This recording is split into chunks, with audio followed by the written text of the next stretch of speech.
Hello, it's Throwback Thursday, September 20th, 2018, as the summer is winding down. And we can tell here in sunny Arizona, I don't even think it might hit 90 again today for the second day in a row. So fantastic weather here. Hopefully it's great wherever you are. Jim is here, good seeing you. And Ace is here. Check it out, Ace. Look what I found. So two of my clients, Ace is here, and Alex, are that I met when I was at the Yellow Pages. Yes, Ace says I was a winner on that team. You most certainly were, my friend.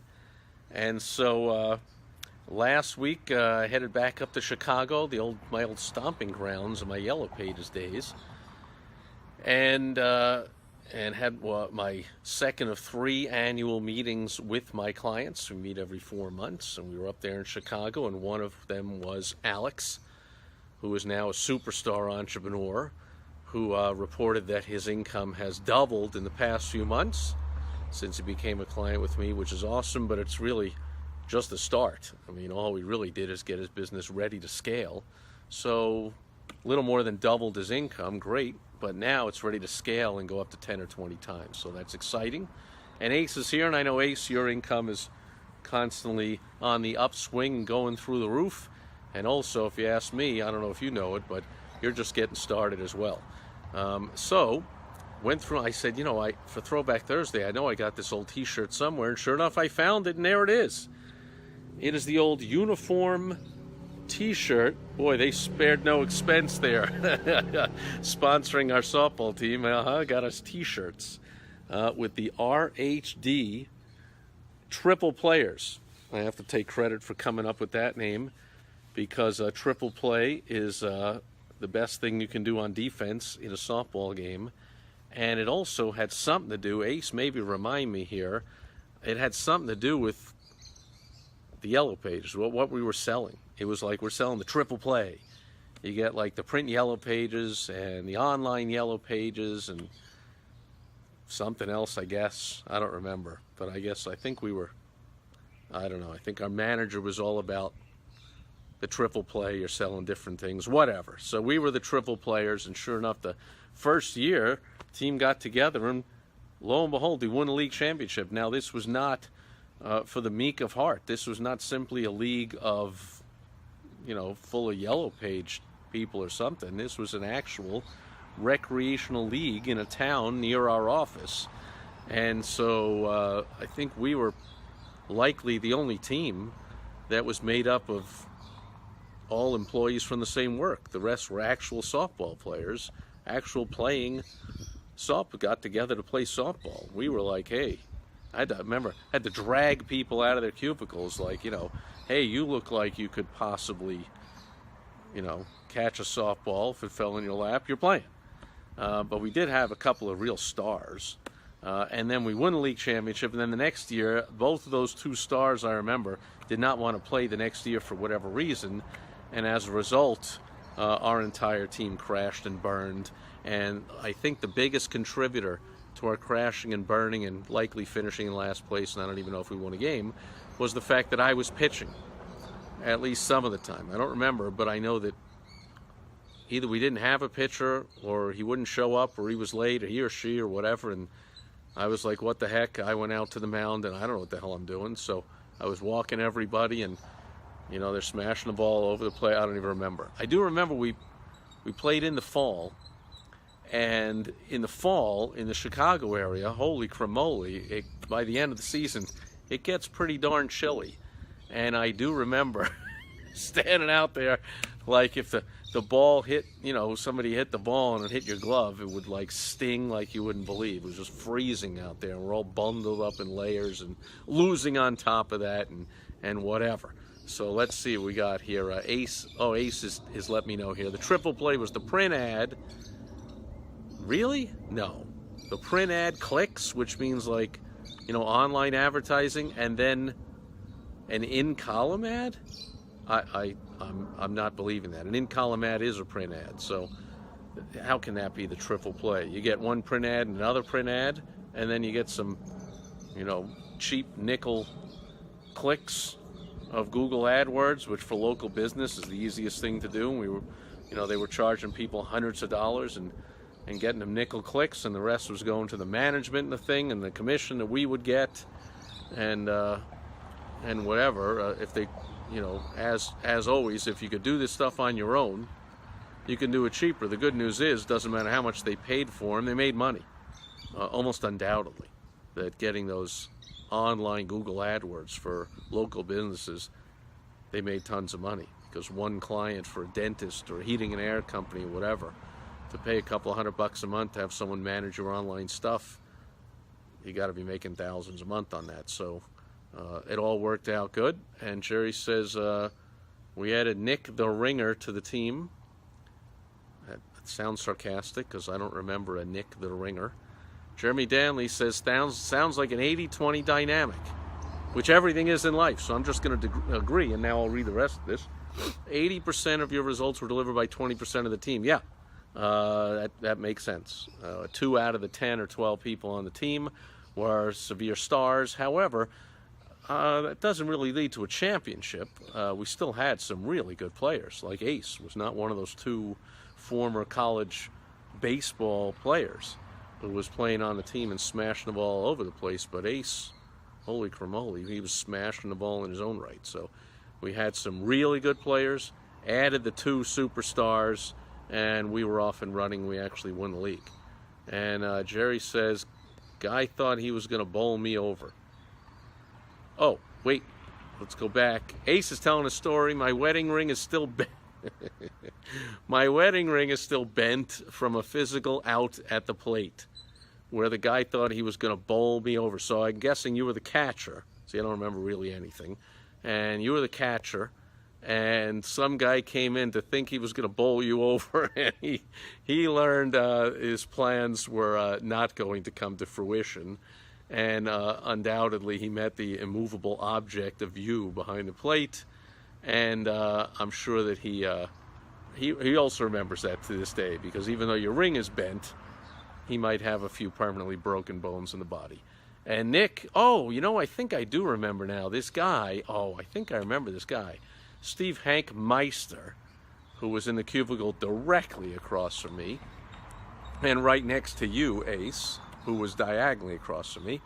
And there was this guy, Nick, who played in like all these different softball leagues, and he was a superstar, and he could never make it, but he came over for the playoffs or something, and he was great. Was it something like that? I think I remember the guy. But I do remember Bob Tenzillo was excellent, and Dan... something with an A, I think, was also completely horrible person, but excellent baseball player, and he could smash the softball all over the place. And for some reason, none of these people wanted to show up the next year. And, there's something to be said. And I guess here's a lesson for business owners. Like, when you're wildly successful and tons of money is rolling in, and you have anything, and your family is well off, and you have anything you could want, that's not when all the memories and the great stories come from. They come from the tough times, the in the trenches, ups and downs, banding together with your family, your employees, whatever few customers, clients, patients, members you have at the time. And that's when all the fantastic entrepreneurial stories are. So I remember that losing year and the ridiculousness, and talk about pulling teeth trying to get anyone. Try and get somebody to show up for a softball game, for a team that's 0 whatever, with a few games left in the season, to go out and play in like 30, 40 degree weather at night. Good luck to that. So I remember that a lot more. I know we won the championship, though, because I know I presented the trophy to the manager of the office. So I know we won the year before, but I don't really remember any of the stories about that. Maybe it's just my psyche of being an entrepreneur and always looking to battle and grow companies, and the heroic startup phase, and making it to the tipping point where the systems are in place and the money's rolling in and things are happening, and it's really just a matter of how much you can and want to scale. Those don't thrill me as much. And the same as I mentioned a lot when I talk about success stories of successful entrepreneurs every Saturday on Success Stories Saturday. I always concentrate, I love biographies of successful entrepreneurs. I always concentrate on that tipping point, on the point where they were about to give up. Times were tough, didn't know what they were going to do. They're doing something totally different than what they're famous for and what they became rich for. But something happened and a light bulb went off and they took that action, and that was the start of everything. To me, once they get to, they're worth 50 million, and they made some deal that made them worth 100 million, well, that 50 million isn't so exciting. They were already worth 50 million. Much more exciting is when they went from making 50 grand to making 100 grand, from just getting by or making less than the average, American, to making six figures and then beyond, or making from just 10,000 a month to making 20 or 30,000 a month. That's where all the stories are. That's where the struggle and the fun and the times you're going to remember are. So if you're in those times, which Jeremy pointed out, the Pareto principle, the 80-20 rule, most likely 80% of people watching this or more are going through some tough times and some building and some startup phases and challenges, and even likely you've been successful before and you're going through ups and downs. You're in one of those tough times. Cherish those times. That's where the stories are. Fight through it, because if you don't fight through it, you don't really have good stories. You have a crappy story of, hey, I gave up and I failed, and you're going to blame everybody and everything for it instead of just looking in the mirror, sucking it up, and saying, you know what, even if life comes barreling at me and I'm the catcher behind home plate, I don't care if it bends my wedding ring, I am going to win that battle. That's what Ace did, and lo and behold, Ace, if you haven't replaced that wedding band, come to speak of it, I think it was just a couple of days ago, was your 20th wedding anniversary, your emerald anniversary. Congratulations. So that ring, still remaining true to the day, still doing the job. 20 years, congratulations to you. And as far as the success in your business and your marriage and everything else, I wish you 20, 30, 40, 50, 100 more. Let's see what else we got here. Holly is here. Great seeing you. Jerry says Fitzharris. Yeah, I remember Dan Fitzharris, our leadoff batter. That I do remember. Love Dan. Really good guy. And I think he went on and, what was he selling? Real estate or something. Jerry says the best days were always at the close. Yeah, the yellow page is closed, right? Is that what you're saying? Where, we had to get all the ads in at the end and make sure all the corrections and, final push to, people that did. I had systems in place. So at the close, I was done way before the close, and got all kinds of pacing bonuses for getting done early. But most people did not have systems in place, so all the sales would come in when you can't handle them all at once at the close, and that's all the challenge, the excitement. And Jerry says, yeah, we'd bring in some monster sales under the gun, and Robin, the manager, would just shake his head the day after the absolute final. I remember that. The absolute close, and then they extended a week, and then it's the absolute final close. We would laugh about that. I mean, in the beginning, I thought I believed it. And then it was like, oh, we're extending it a week. Another business lesson there. You can set a deadline, and then you know what? You can set another one. So if you get clamoring response, you just say, now we're going to set another deadline. You don't want to give the same exact bonuses, offer, discount, deal, whatever you gave the people who hit the first deadline. Take a little bit away, but it doesn't mean you have to shut the doors. If you see it happen all the time in the entertainment world. A hot band comes around, says we're playing a show in such and such arena, and then it sells out in 2 minutes online and the phone calls and whatever. What happens the next day? Lo and behold, what do they announce? A second show, another deadline. You can call tomorrow and get tickets. You can't get tickets to the first show, but you can get tickets to the next one. So you can do the same thing in business. So yeah, the Yellow Pages had that. I remember now. It was the close, then the extension, then the final close, another extension, and they were smart. Robin was smart.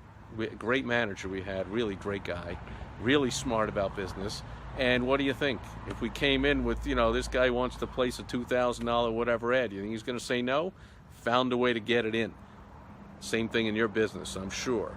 You'll find a way to take someone's money if they want to give it to you, and you'll give them value in return. Or Hayes here, good seeing you. And Hayes says the fact that you, is that me? The fact that you recognized exactly what I was. Oh, okay, so you're talking to me. So the fact that I recognize exactly what you were and how you were different took you from the most difficult, broke and down. See, now you're going to Now you're going to make me get all teared up here on my video, so I'm going to have to end it now. But it took you from the most difficult, broke, and down time of your life.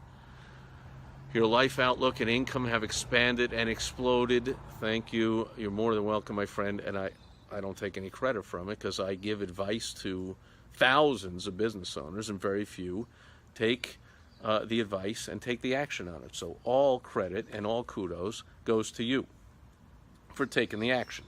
And Jeremy brought up the Pareto principle, where with the 80-20 rule, where the 80-20 rule squared is where the top performers live, because that means the 20% of the 20%, the top 4%. 96% of people not successful, just struggling, difficult, and 4% up there at the top. Now take it one more level and take the 20% of that 4%, you get 1%. And that's where the 1% comes from. It's the top of the top of the top in the Pareto principle is the 1%. And Ace, you definitely were. You broke all kinds of records there at the Yellow Pages. You went on, hopefully, I have a feeling, I just had this discussion with somebody today, that you might be on the verge of finally cutting the cord from the ridiculous corporate world of being an employee and a sales rep, and take the obvious, to me, step of becoming a full-fledged entrepreneur on your own, because the success you're having, the money you're making with your entrepreneurial stuff, I have a feeling is already a lot more than your full-time income. And I know you have 4 kids and your wife and home and all that, so you talk about, quote, benefits. Hope you or anybody else watching doesn't fall for that crap. Whatever benefits are just means the employer's paying money for them. So you can pay money for your own. You get your own health insurance, your own whatever. Oh, but it's expensive. Well, then you make another sale and you pay for it. But you no longer are limited by having to work for somebody else who inevitably is stupid and who inevitably is holding you back. So that means you're holding yourself back. And if you can make more money in your entrepreneurial stuff than you can in your full-time job, you can imagine what leaving the full-time job completely could do to your entrepreneurial career. And you go out and you buy the benefits so that your family or anybody else giving you a hard time about it, shuts up and goes away. In fact, you buy better health coverage and better everything, better car than your company car. You do everything better, and then the naysayers go away, and if they have any sense at all and any care about you at all, they turn into supporters of you, and then things start happening more than ever. And you're saying it's close, and when I first met you 10 years ago, it should have been close, so hopefully it's extremely close now. And of course, I'm here to help you make that transition. Before I go, I'm going to flip over to the back of my uniform / t-shirt to show you my number 33. It's always my number when I have a choice. A lot of times I was the smallest guy in the team, so you get the smallest uniform with the number 1 or 2 or something on it. But when we had our choice, what numbers to get silk screened on here, or what do they call it, ironed on there. 33, which is the year in the 20th century, 1933, that both my mom and my dad were born. So I always use that as my number. So that'll do it for Throwback Thursday. A throwback to me at the Yellow Pages. Had a great time, Ace. Anybody else here? And Jeremy, thanks for the input. And anybody else getting in on our little trip down memory lane of the Yellow Pages. Got to throw it back to the front end when it was R.H. Donnelly, which, by the way, the company, after going, I thought it went through 3 bankruptcies, but my client Alex, who stayed there, I don't know, about 9 years after I left and became a manager in the company, informed me at our client event up in Chicago last week, they went through 4 bankruptcies. 4? What are you, crazy? 4 after I left, they went through 4 bankruptcies. I love saying that, not to even suggest that they went through 4 bankruptcies because I left, although that's kind of hilarious. Not true. However, I was smart enough to see the writing on the wall, and they went through those 4 bankruptcies when I had already scramoosed out the door. Changed their name from R.H. Donnelly to Dex, and I don't know what it's called now. Maybe it's still Dex, maybe it's not. But I have my memory and the old R.H. Named for Reuben H. Donnelly, the inventor of the Yellow Pages. If my memory serves me, going back about 12 years to my days in training, I believe it was around 1882? Am I off? Ace, do you remember? when the Yellow Pages were invented. That was part of the script we were supposed, the Yellow Page story, the script we're supposed to tell everybody, memorize it. I even won a contest, a company-wide contest, for telling that story the best, memorizing it, and giving the best sales pitch. Even though I informed my manager when they nominated me, I said, you don't want me doing that. I never say a word of that stupid Yellow Page story. And they said, yeah, but you're the best salesperson we got ever, and we want you to enter this contest because you're going to win, of course. And I did, so I had to go back and rememorize the story. So I think it was 1880-something, during the Industrial Revolution, or after the phone was getting invented. And Reuben H. Donnelly said, you know, everyone's got these things called these phone numbers now, these businesses. Let's put them together in a directory. He was kind of the Larry Page and Sergey Brin of his day. If you don't know those guys, you can look it up. You can look it up on Google, in fact, Sergey Brin and Larry Page, and see who they are, because they put together what has become a monstrous, powerful directory. But Reuben H. Donnelly got the idea from good old Reuben. Put together the first phone directory in Chicago of businesses, hence the R.H. Donnelly Yellow Pages. That'll be it. I'm rambling now into silliness for Throwback Thursday. But that's what Throwback Thursday is for. Brings back the memories, have some fun, tell some stories, meet some old friends here on Facebook. That'll do it for today. Thanks everyone being here. As the sun sets in the west on another gorgeous, spectacular, beautiful end of the summer day here in beautiful, sunny Arizona. I'm heading back inside to have some dinner with my beautiful wife, Michelle, as the sun sets in the west and the American flag is proudly flying. I will not be kneeling. I'll be standing up. In fact, I'll have my hand over my heart, which is a novel idea these days, huh? To actually respect your own country. And I'll be back tomorrow with Foundation Friday, a basic business tip to help you grow your business to and beyond your wildest dreams. Thanks for being here today. Catch you tomorrow. Bye-bye.